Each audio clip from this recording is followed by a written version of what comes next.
All right. All right. Hey guys, it's Ronnie. Amir. James. So we're gonna talk about partnership for the night.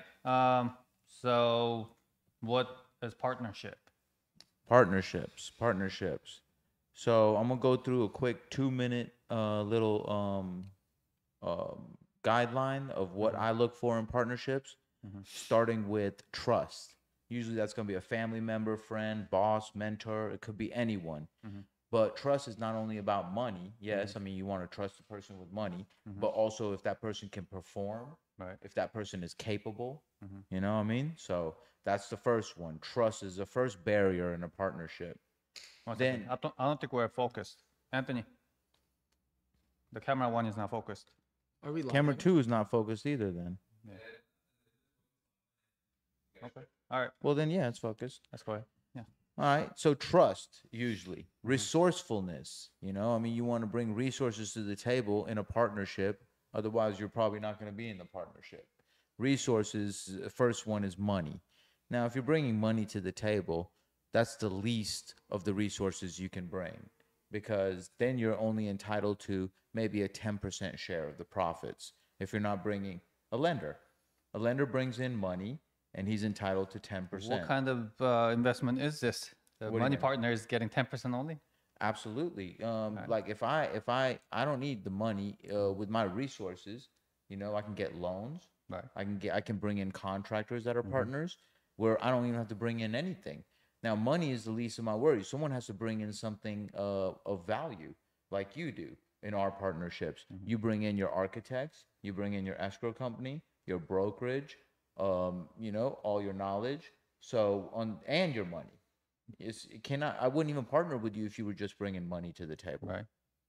You see But what you're I'm not saying? like any one of my resources. What was that? You're not like any one of my resources. That's a problem. I complain about resources. Right. Is that what you're saying? Yeah. Because I mean, no one's perfect. You know, the resources always need to be adjusted.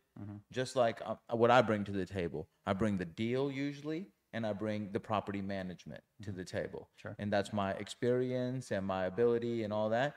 And I also bring money. So that's an example of a perfect partnership. We're both bringing a bunch of resources to the table, and we're a 50-50 split. Usually partnerships aren't even a 50-50 split. You know, I mean, it depends on the resources you bring. Depends on the circumstances. So we just had a partnership, all three of us. And what was your input?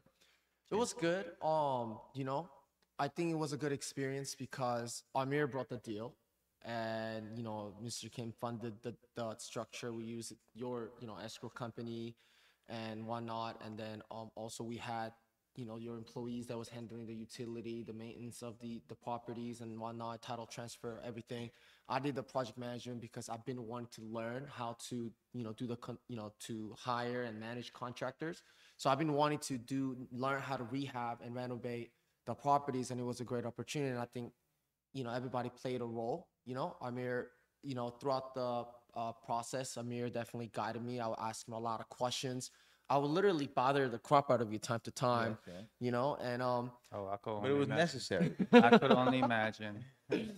Yeah, so and it was good. And I got to like source material, so I learned a lot. I definitely, you know, the work was more like, I would say it was a bit more labor intensive on my end. Right. But I think I signed up for that because I volunteered to be a project manager. I volunteered to be a PM, and it was close to my house, so I did that. And at the end of the day, it was great, you know, because I've always been the passive investor. You know, semi-passive.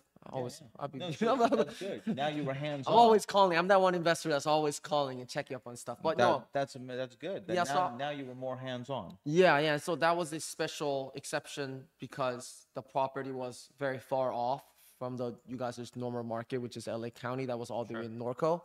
So that's why I got this opportunity to project manage, and it was first time we did the even split. So like I was like, you know, I've really felt like, you know, like, oh, I'm learning. I'm finally if you remember, I didn't even want you to partner in the beginning. Yeah, we had already funded the property, but he said that he's going to bring more to the table. He said that he was going to bring property management. He was going to take it off my back, some of the work. So and I was going to come with money. Come in. Yeah. And I was like, hey, you can be a third partner since you're going to be taking some of these extra responsibilities. Yeah. And that's what made it work between the partnership. Now, one more thing I just want to talk about. I've asked many wealthy people, like, what's a tip that they can give me for being more successful or like a fast track? And they all said partnerships. I mean, it is a way to, multiply your success time frame. Right. I mean, like if you're doing it yourself, it's going to take us so long. If you do it with a partner, you're going to put half the time in, half the money, half the resources, hopefully, if you negotiate it right, which is just going to multiply your success rate and your time to get to the success. Yeah, I mean, when I first started real estate, I was reading up on this lady, realtor lady, and she was selling like 100, 200 units, and she was always partnering. Like she would manage the project, but she will pull in other investors' money and buy it together, and she'll have some equity of the property. And I was like admiring it. Like, how do you do that? Yeah. I- How do you manage those people? How do you manage it? How do you put the deals together? Where do you get these investors? And like owning a certain percentage of that project while she's owning it, and even when she sells it, she's making money.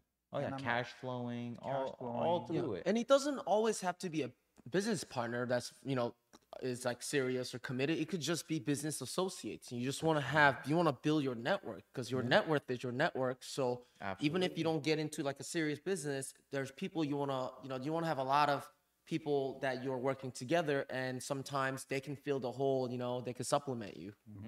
So compatibility is another big thing with partnerships. Compatibility. I've been in partnerships that didn't work out, and I've been in partnerships that worked out and that are fruitful. And now there's no way to really understand the compatibility other than just doing a project, right? So I always say, do one project. Keep it to the minimum, light load on the first project to test the compatibility. So then you can, do it again and also do more at one time. Don't do any kind of long project in the beginning, or don't do multiple with the person you don't know as well as, And then the last point, emotions don't. Oh no, I was like, you gotta take the girl on a date before you put a ring on it, or make them a girlfriend, right? You gotta take them a date, There's some guys that just, put the ring on it. In my culture, it's like arranged marriage. So, I mean, they're out there getting married. You gotta, right you off gotta the test the rip. water a little bit. And then the last point I want to make, and then we can talk more about like different parts of, partnership. But it's getting your contract in order, or your joint venture agreement, tightened up at the end of your agreement, and negotiate your terms. Negotiating your terms, depending on your responsibilities or what you bring to the table, it's all over the place. If the better negotiator you are, the better terms you can build in for yourself, where it's more lucrative. So definitely, practice negotiation and understand, how to negotiate. And definitely, if you don't have much experience in the beginning, you might have to give up some of that profit at the end to get that experience, which at the end will give you more negotiation power, right? I mean, the experience is very vital. That's why you partner with me, because you saw my experience, that I was going to handle the projects and probably take care of them where you didn't have to. Otherwise, you probably wouldn't have partnered with me, right? Right. There are certainly there are many projects that I would have not jumped in unless you are managing it, because for the intensity of the construction and selling and all that, to me it was like too much. Yeah. Yeah. But then since you put your money in it and you Took took responsibility. and trying to cut costs and all that, so I was like, I saw. And it worked out several times. That's why we can do deals for the future. Right. And partnerships, it's the best when it works out. Sometimes partnerships don't work out. Right. And like, let's talk about that. What's a bad partnership maybe you had that you guys can talk about? I think the worst partner to have, for me personally, is the emotional guys. Right? Because there's a lot of time in business, it's high pressure, it's high stress. You have to go through, the tough times, and there's people that are just doesn't have enough stress tolerance for it, or they take things too emotional. Correct. I say these things like, so this is like a funny saying. I know some people might take offense. I say, even if the Jesus Christ want to do business with me, I'm putting him on a contract. You know what I mean? Put it in contract. He's like, in hey, place. you're my Yeah. Lord and Savior, but I need you to sign this joint right. venture agreement right here, put a date right here. You know what I mean? So that's kind of my way, because like it's interesting what you said earlier, that it's about the trust in partnership is not about trust in legality of things, but rather trust that the other partner will perform in capacity. You are trusting in his excellence, but not really have trust in legality. So not having trust in legality does not mean that you don't trust a partner. You still trust a partner, but you got to do the business the right way. Correct. You know, by the book. You know, that way no feelings are hurt. There's no misunderstanding. Everything is crystal clear. And then everything else, you know, the trust can take place. You know, you're trusting is, like you said, his performances and capacity, right? Capability. So I think, emotional partners. Emotions don't belong in business, but it comes along with unexperience.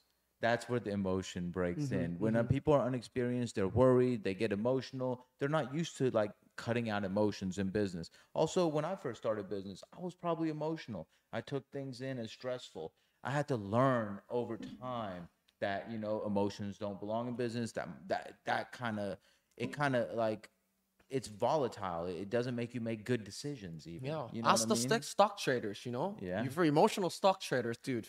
You can't make money, right? yeah. You can't make no money, you know? Yeah. It's pretty bad, right? What about you? And I say the worst partner that you can have. Well, he had the most amount of partners. He partners on all his deals, which I do too. I partner on all my deals, majority with you, but you have multiple partners with multiple people and hundreds of properties. All right. So I want to hear this. Yes. Worst partner to have is the one who expect too much from the deal. Okay. So I had this lady who supposedly put in like 50% of the investment, which is like at that time it was $100,000. So it was a $200,000 deal.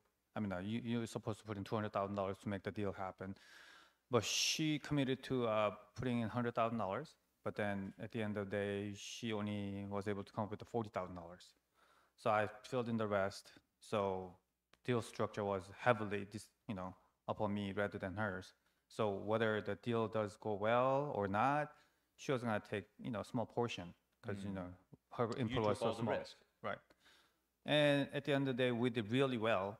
And then she was starting complaining, hey, you bought it for such a low amount and you sold it for such a high amount. How come I'm taking, I think she took like close to $10,000.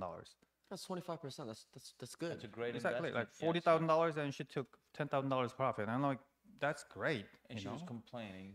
And that happened in like less than 6 months too. So, that's and she was complaining because, you bought it so cheap and sold it high, and how come I'm taking this much only? But she just doesn't understand why she's getting that much, because the original commitment was this much, and then now she only put not even half of it, and then all that I had to explain to her, but she still didn't get it. She was like, should I get like $20,000 to $25,000 out of $40,000 investment? So that was really tough. And I unreasonable expectations. Right. That's what she had. And she was probably a beginner. Yeah, she was a beginner. Maybe. And yeah, like that is a big issue. Me and Wani, we do deals together, but we understand where costs are going. We understand where payments are going, along with the trust. Right. She probably had trust issues also. Even though she did, even if she didn't have trust issues, she felt like she was ripped off. She got her emotions involved. Right. So it's a lot of both. The same thing, unexpected expectations, unrealistic, and emotional. So she had a little bit of both qualities, you know? I think you gotta know, if you're gonna be an investor in anything, I think you should know how to, at least read the basic numbers in terms of, financial sense, Yeah. If you broke it down, the financial report, I know you do a pretty, detailed. Well, she was passive. Yeah, even if you're passive, but she still get the, the report, right? And it should still break down all the expenses and the profit splits, the ratio. No, she wasn't even reading it. She wasn't even looking yeah, at it. exactly. But you know what? I wouldn't either. She doesn't If understand. I'm doing a passive investment and I give someone $40,000, and in 6 months they hand me back my 40, and they give me an extra $10,000, I'm shaking that person's hand, and I'll probably give him $50,000. Because that means, you know what I mean? That means if you annualize it, that was a 50% ROI in a year. It's a great ROI in a year, but unrealistic. She thought she deserved more. Right. She thought she was just bringing the money to the table, which is the person that gets the least amount of the shares. The thing is that she never even been to the property. Never even been to the property. Yeah, that's great. So I'm like, yeah, that was a great deal, but she still didn't like the fact that I was taking more than she did, even though I'm the one who worked on So it. the best part is, so we went through everything. What you want to do is work with trust first. You want to go through that compatibility, and then you want to negotiate your terms correctly, and then you want to have it in writing, even if it's family, even if it's friends. Even if it's Jesus Christ. Exactly. Friends. What? Otherwise, man, I wouldn't do any business with my family members just for the fact that it just could go sour. I real think quick. there's a lot to I think lose. that's the worst. Actually, know? to I deal think with, that's 'cause it's they lot to have lose. unrealistic expectations also, and also you don't want. What happens if they lose? You're gonna disown your family. I mean, they're gonna get mad and people get emotional. I keep business and Dude. family separate. Talking about family, I mean, I have a family member. I have a cousin, far cousin, in Korea. He wanted to invest with me, so I set up an LLC. And I put my money in. I set up an LLC and changed the name and flip backwards and everything. It took me 3 months to have him actually wire the funds. Okay. Right, and then we're supposed to wire the funds this Monday to close the escrow. And then he calls me on Monday morning and goes, "I can't fund it." The property is under his LLC, which I created for him, and I changed the LLC's owner, and the contract is under that company. And the close date was Close date a couple was- weeks ago. No, this Monday, he was supposed to fund $300,000 into from Oh, this just happened. just happened Oh, 2 days ago, right? And the bank, his money has to put start. this on podcast. He's not gonna watch. Oh, yeah. I hope he does. His money was supposed to hit the bank on Monday to close today, Yeah. but he called me on Monday morning and goes, "Oh, I can't fund it." Oh my God, I want to choke him. Yeah, I mean, but that's family, right? Yeah. Yeah. So you're gonna keep that relationship. He Maybe feels you like can he do can get a away. name change for him and then switch out the. So I There's had the to, process. yeah, I had to change his name. Like I have to convert it back to my company, and I have to put the money into the account, and I have to fund it. I have to get yelled by the listing agent, "Why you changing the names again?" And then you had to come up with $300,000. Yes. Yeah. All of a sudden, like within 2 days. Oh. Otherwise, I would have lost my deposit, which Which was deal is that? Where's the property at? it's in Harbor City, townhome. This is the greatest deal I ever seen in my entire career. Townhouse? Is there any opening there? Because if you're offering to a family member, I know it's a good deal. I know it's a Let's juicy hear it. deal. Let's I'm hear the trying- numbers. trying to squeeze Sidetrack. myself This in is there a little bit. juicier. Let's hear it. Let's hear it. This is juicier than any type of deals I've done in last Let's hear it. 10 years. Okay, townhome, Mm-hmm. Harbor City, 2,000 square feet. First story. Oh, it's a big town home. No, it's a 2,000 square feet. The Harbor three-bedroom, City, Long Beach. Harbor City, Torrance, Carson. Gotcha. Yeah, Yeah, South Bay. 3-story, 2-car garage, living room, 3 bedrooms, and 3-bedroom, 3-bath, 3-story townhome. Guess how much it's worth? I mean, it's a townhome. 650. No, man. How much it's worth? How much is it worth? 2,000 square footage in Harbor City for townhome. Maybe not 1,000 square 850? footage. I was like at 850 per square footage. $800. $800,000. Okay. It's worth $800,000. It's worth 800,000. It's worth buying- Like $800,000. ARV's 800,000. ARV. Oh. What's its Better fixed? be buying it for Oh, that's 500. a lot less than I thought. Okay. Yeah, it's townhome. So it's not single 500 family you're house. buying it for. You think I'm buying it for 500,000? That's where I need to start. You think I'm buying it for 500,000? Well, it's If I'm buying it $500,000, it's still a good deal, right? yeah, it's still amazing deal. Because I mean, it's a townhome. I'm gonna spend what, less than $50,000 to fix it Exactly. up. Exactly. I'm picking up at 450, Oh, That's good. amazing. vacant, Good. nothing 60 to fix. What is that? Floor is nice, Good. windows are nice. I only have to spend probably like less than $30,000 to fix it up. And then what? You're gonna in comps are going for 800. 800. So it's That's a like good deal, right? 55% or less. So he don't want. Why didn't to you not Airbnb. want to do the deal? Cause it's overseas and he doesn't And know. why are you got to put in 300,000 for a purchase of 450? Explain that. That's 20% down. Huh? 20% down. That's a lot of 20%. That sounds like 60%. No, I also need to reserve funds for interest, construction, Gotcha. and all You're that. not pulling rehab loan on this? It's $30,000, $50,000. Do I Oh, really- you don't that's need a true. That's construction true. loan. That's true. Yeah. Do I want the construction loan? No. No. You're right. You're right. It's all out of pocket. So I'm like, dude, this is an amazing deal. It's a good deal. What do you mean good deal? I mean, When was the last time you bought the deal 50% of the purchase? I mean, the deal comes out whenever we sell the property. It's a good, you know what I mean? It's a great opportunity. All right. Is that's what we can call it. Right. Until it sells, then we can call it a deal. It's a townhome condo. I mean, like I Yeah, could I sell mean, it it's great. anytime You of can day. rent it if anything else. Right. Yeah. So is that an opening? No. Yeah, you see, you're gonna partner Hell with no. someone right now, live on camera. I'm gonna do myself. I was gonna give it to him, but forget that. See, greed is also another thing that we could talk about.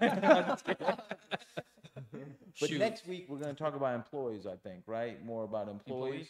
Yeah, All right, we'll yeah, talk yeah, about next it. week. But so wrap up. Do we got any questions or anything? We only got like a couple viewers, but that's cool. No, it's not a couple. About How 7. many people? 32, 7? 7 current.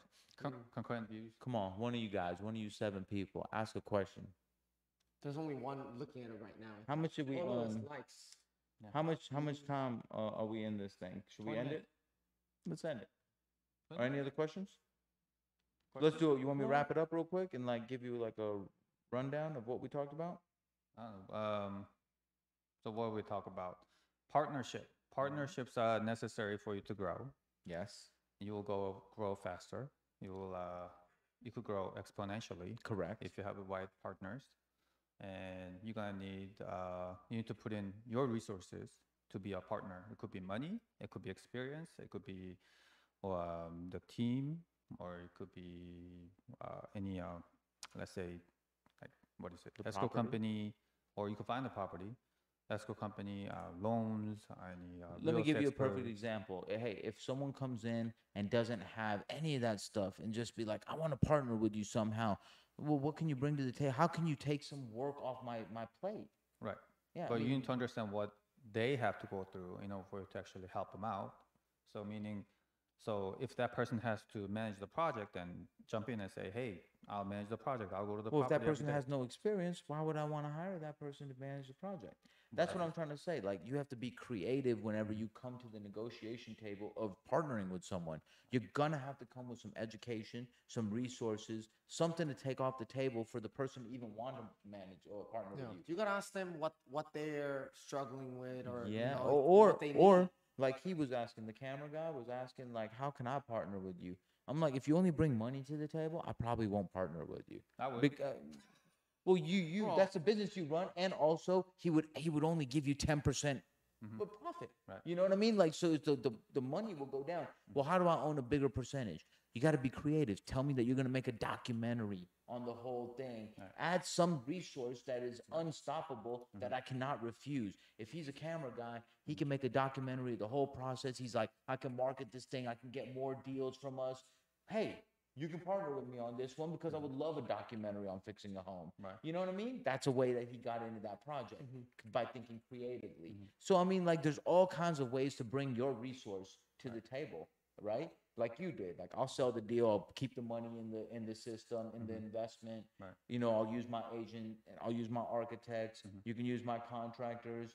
You can use all my resources that I have, and that to make the deal go by faster and help me get it done faster. Sure. That's why I partner with you, you know? Yeah. So How What did else? it come in? Huh? How did it come into the picture? James is one of your partners on other deals, and we had a deal that was close to his neighborhood, and he ended up saying, let me partner with you because I want some management experience.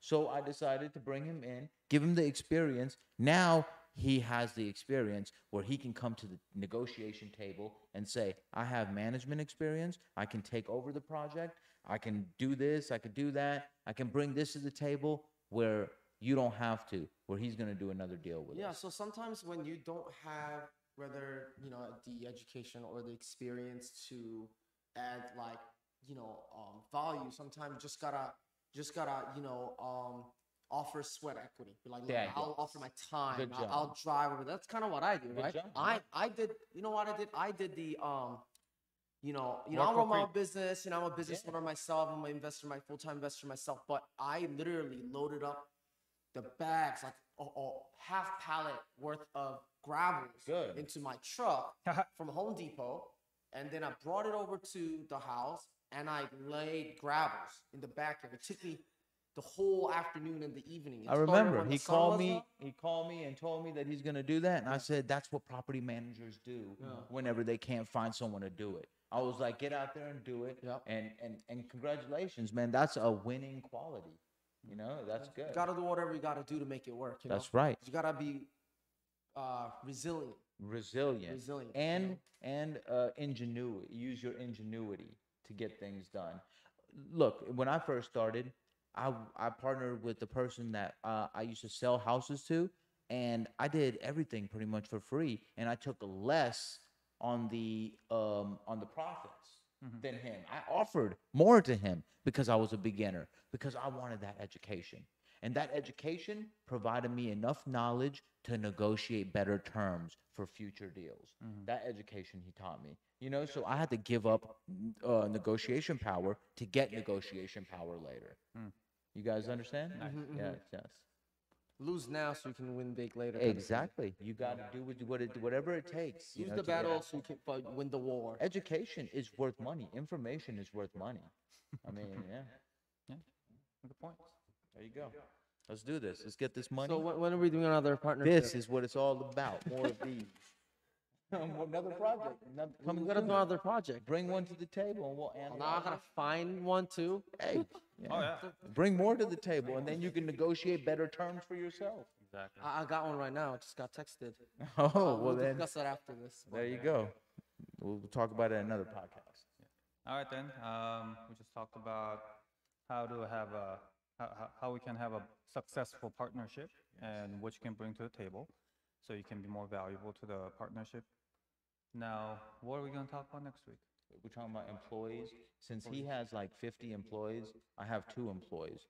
So it's the difference in both worlds, like how he manages. His whole job is management and management of employees, where, you know, I mean, mine is more, less overhead, where it's more hands-on with 2 people rather than 45 to 50 people. So we'll talk about how we handle employees differently, and strategies on hiring, strategies on firing, and also, you know, how to get ahead if you are an employee. Hire slow, fire fast. Yep. There you go. There's some tips right there from the man. All right. Let's do it. All right, then. I'll see you guys next week.